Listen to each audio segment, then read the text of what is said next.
Hello everyone, welcome to another video. Today's video will be showing you guys how to pair a remote with your Honda Accord Euro CL9.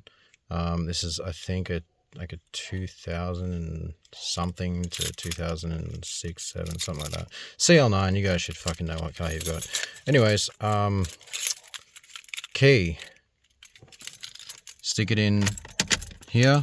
You're going to go press it on. I'm going to do this really slowly just for you guys because you know, it can be confusing for some people, so we're going to do it slowly. On, press your lock, turn it off. On, press your lock, turn it off. On, press your lock, turn it off. On, press your lock, and you just heard it click. And then you press it again. That is programmed. Turn it off. Take it out.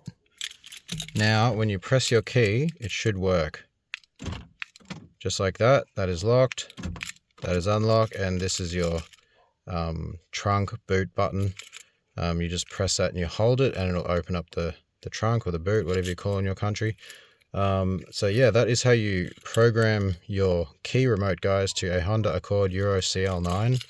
I hope this video has helped. The reason that I made this is because I got this car and the key wasn't working, and this car, the key doesn't actually fit into the lock on the door, because the lock on the door is different because the guy who had the car before me changed the lock, and so I needed to figure out how to get this key to work. Figured it out, and now I'm sharing that with you. So I hope you guys enjoy the video. Thanks for watching, and I'll see you guys in the next one. All right, peace out.